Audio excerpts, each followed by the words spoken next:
pananaw sa hinaharap.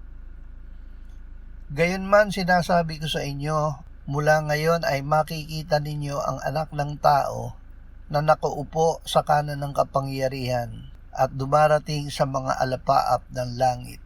Mateo 26:64.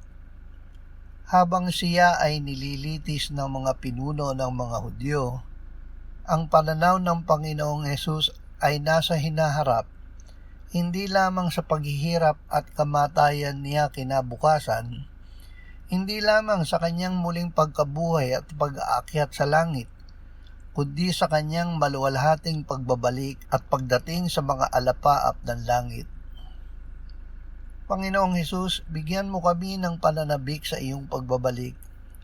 Isama mo kami sa mga sasalubong sa iyo sa iyong pagdating.